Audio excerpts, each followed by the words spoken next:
Suspense. And the producer of radio's outstanding theater of thrills, the master of mystery and adventure, William N. Robeson. In a niche all his own, apart from other great tellers of tales of terror, stands the moody, dark, and devious genius, Edgar Allan Poe. Obscure and ambiguous, the rolling periods of his prose are not for the casual reader, no more than for the casual listener. But for sheer suspense compounded of horror piled upon horror, literature offers nothing more awful than the pit and the pendulum. The terror of the Black Pit would have sufficed a lesser imagination, but to this, the macabre intellect of Poe added the inescapable doom of the razor-sharp pendulum, and then piled on the rats and the moving walls of red-hot iron until the edge of the unbearable is reached. Can you take it? Can you listen through the next half hour? Try. Try to listen to Mr. Vincent Price, starring in The Pit and the Pendulum, which begins in exactly 1 minute.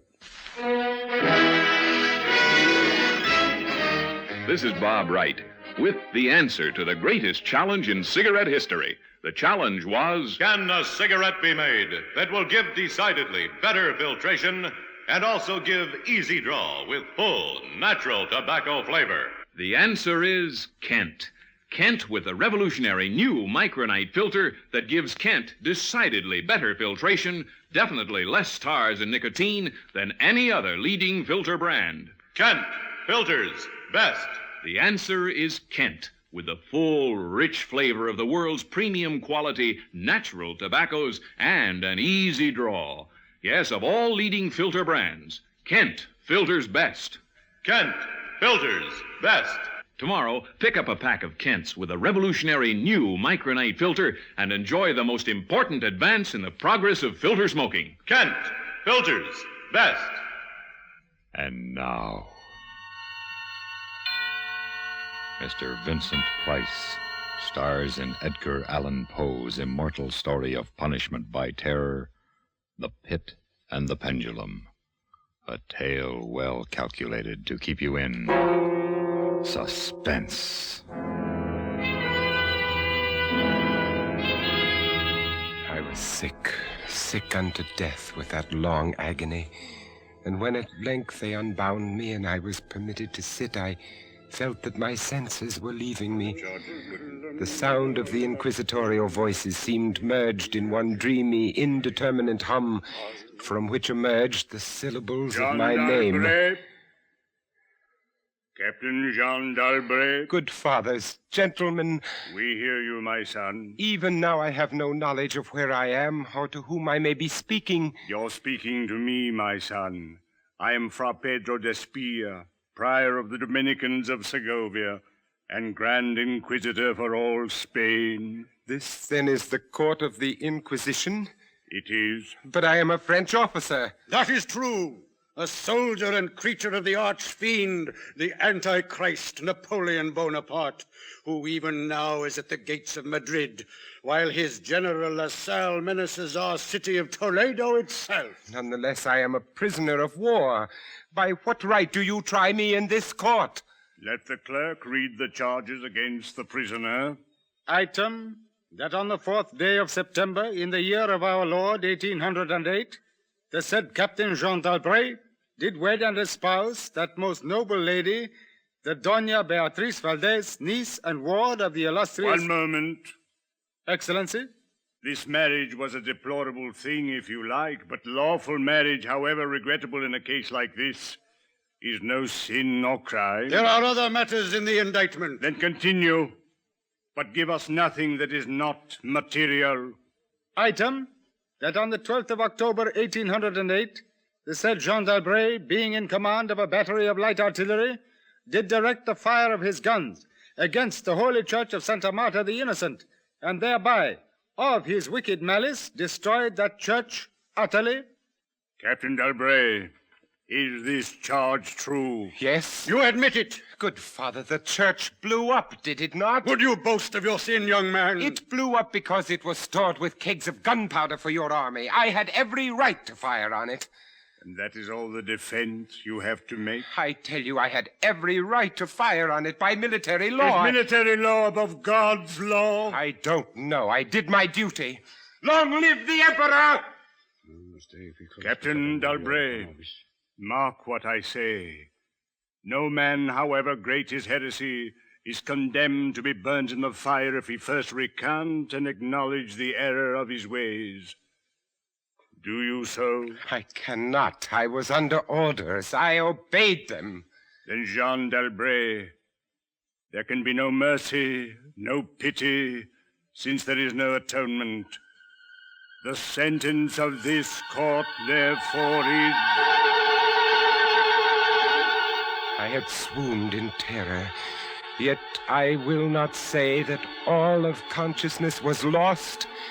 In the deepest slumber, no. In delirium, no. In a swoon, no. In death, no. Even in the grave, all is not lost, else there is no immortality for man.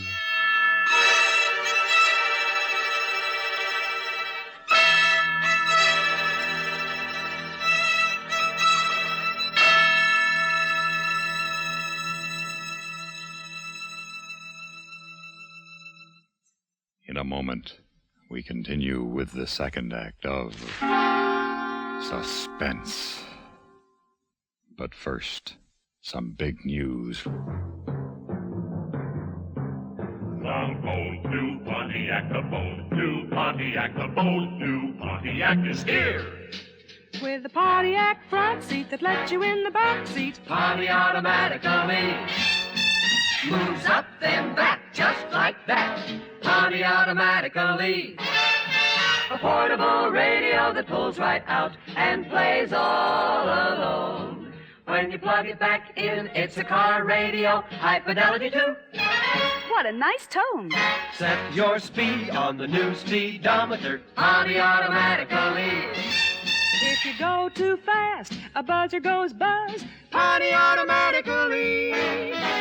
More good reasons you love the bold new Pontiac. Pontiac automatically. The Bold new Pontiac is here. And now, Mr. Vincent Price in The Pit and the Pendulum by Edgar Allan Poe. A tale well calculated to keep you in suspense.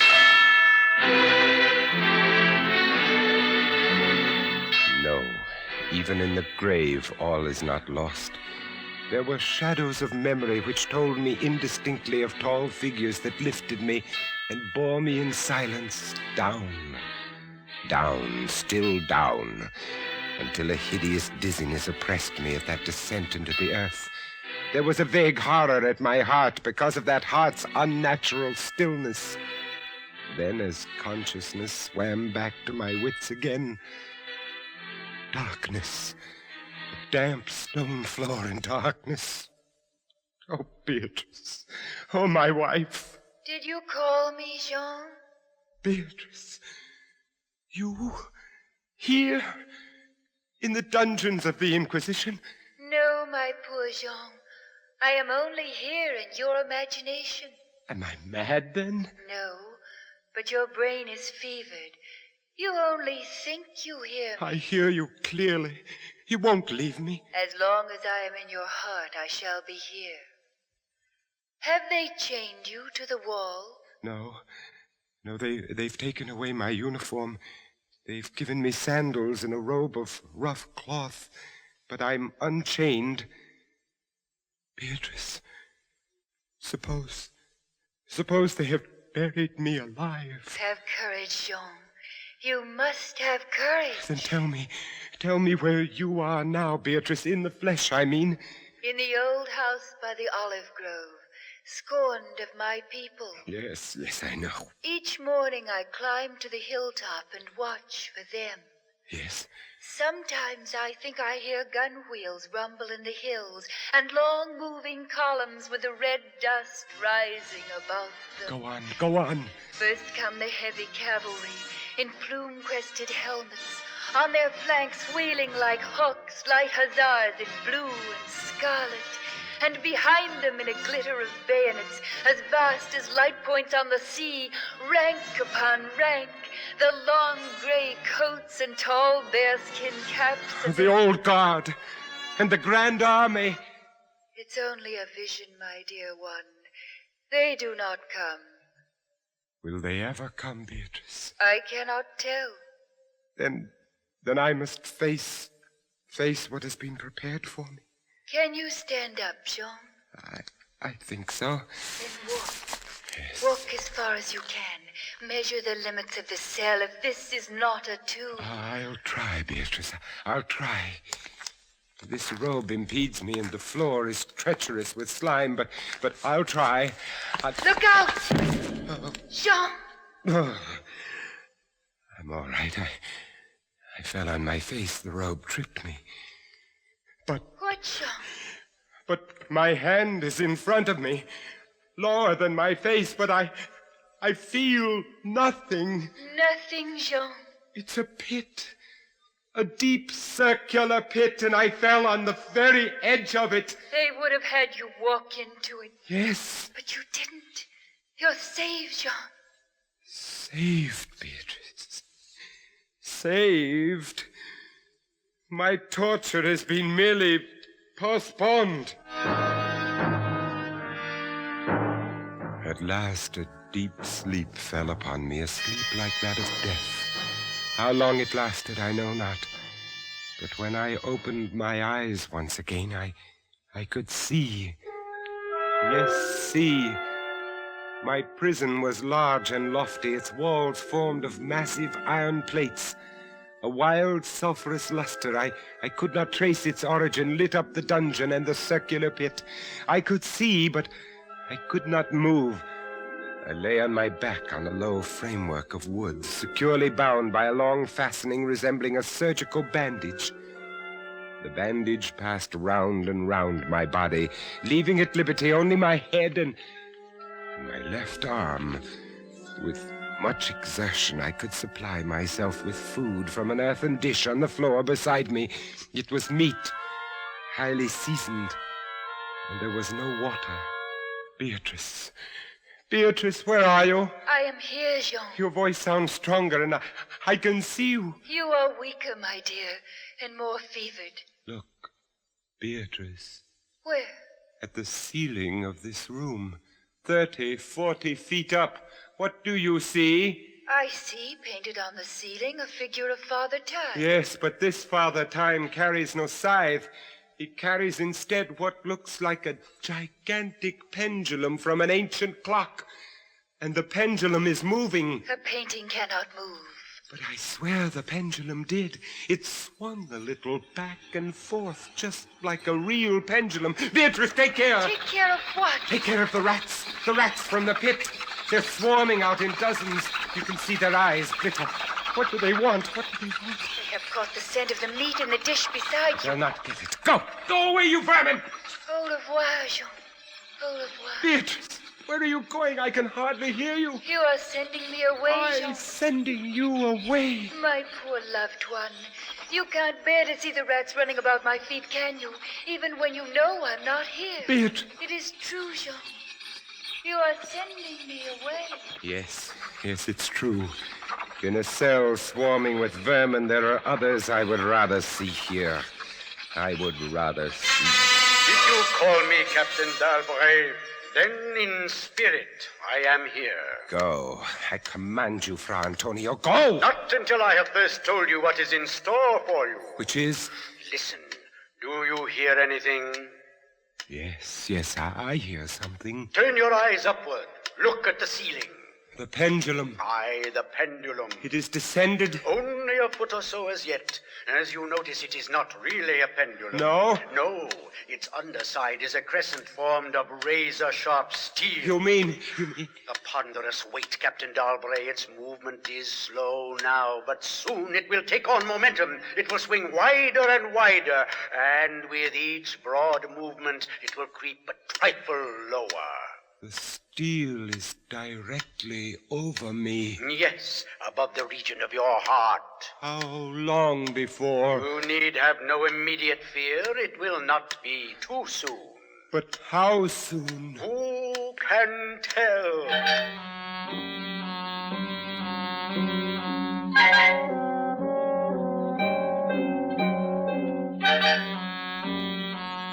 Minutes, hours, days.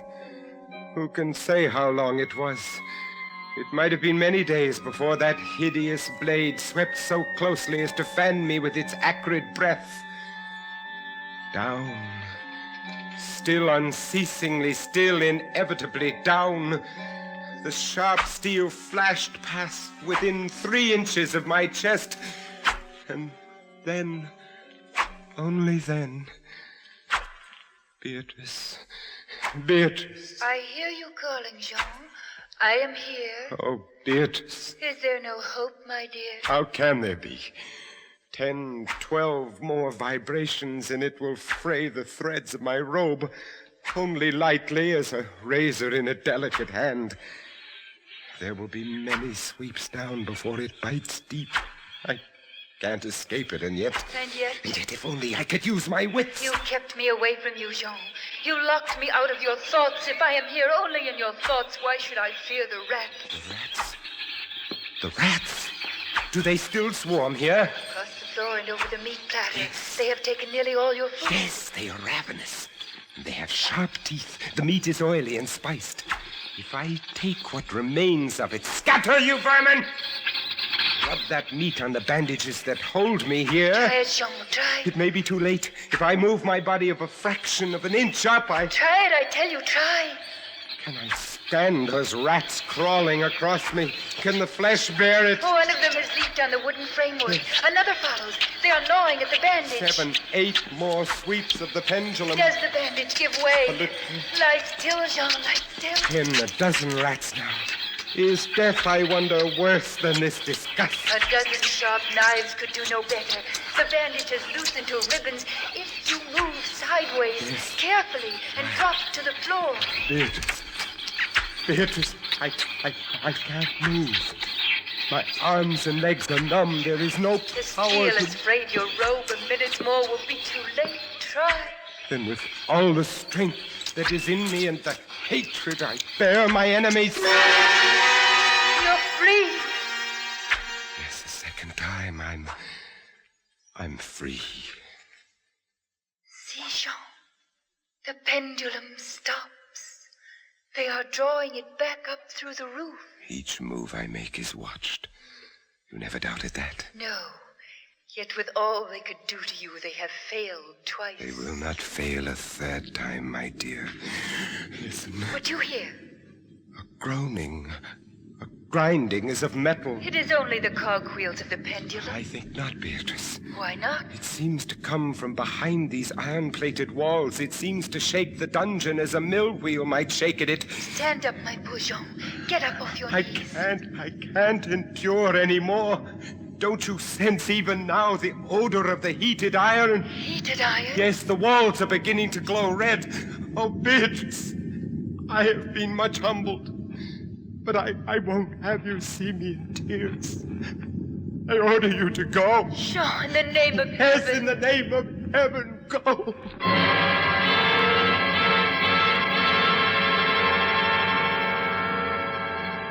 In just a moment, we continue with the third act of Suspense. More families, far more families, use X-Lax than any other laxative. X-Lax is the preferred laxative for one important reason. X-Lax helps you toward your normal regularity, gently, overnight. Today, many doctors recommend trusted X-Lax for youngsters as well as grown-ups. That's because X-Lax gives you the relief you want, the gentle way that nature wants, without upset. When you take chocolated X-Lax at night, it does not disturb your sleep. And X-Lax is so effective that the next morning you'll be well on your way toward your normal regularity. Seldom, if ever, will you need X-Lax the next day. Little wonder that of all the laxatives made today, tablet, powder, or liquid, X-Lax is the most popular. Next time, Any time that you or any member of your family needs a laxative, make that laxative pleasant-tasting chocolated X-Lax. Introductory size, only 15 cents. And now, Act 3 of The Pit and the Pendulum, starring Mr. Vincent Price. A tale well calculated to keep you in suspense. Suffocating heat pervaded the prison. I could draw no breath of air into my lungs. Against the lume of that fiery destruction, the thought of the pit and its coolness came like balm. Does the pit please you, Captain Dalbray? You again? Do you find its contents pleasing? Not the pit. And how shall you avoid it? Look! This dungeon has changed its shape. That is true. The walls are closing in. It was formerly a square, and now it is flattening slowly towards the center to force me into the pit. Of course. It will force you along with me. Again, apparently, you must be told, Captain Dalbray, that you are speaking only to your own sick fancy. I am not here at all. Farewell. Now, flatter and flatter grew the red-hot walls. I shrank back, but the closing walls pressed me relentlessly onward toward the loathsome pit. At length, for my seared and writhing body, there was no longer an inch of foothold. I screamed once. I tottered on the edge of the pit. I averted my eyes. Then there was a discordant hum of human voices, and then a loud blast of many trumpets. The fiery walls rushed back. An outstretched arm caught my own as I fell fainting into the abyss. It was that of General LaSalle. The French army had entered Toledo. The Spanish Inquisition was in the hands of its enemy.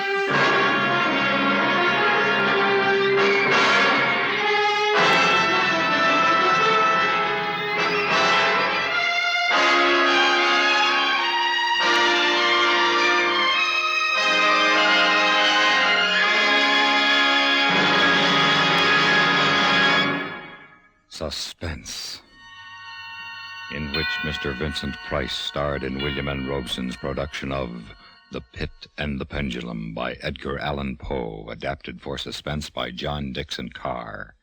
In a moment, the names of tonight's supporting players and a word about next week's story of Suspense. Here's good news for everyone who appreciates fine music.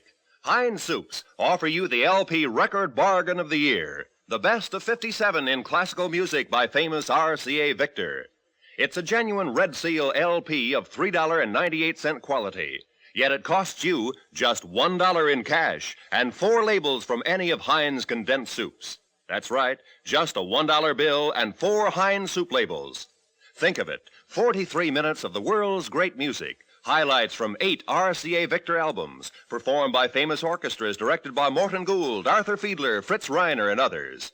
Here's the only way you can get this wonderful 12-inch record. Send a $1 bill and 4 Heinz soup labels to Best of 57, Box 57, Rockaway, New Jersey. I repeat, Best of 57, Box 57, Rockaway, New Jersey. Send for yours right away. Supporting Mr. Price in The Pit and the Pendulum were Ellen Morgan, Jay Novello, Ben Wright, and John Hoyt. Listen. Listen again next week when we return with another tale well calculated to keep you in suspense.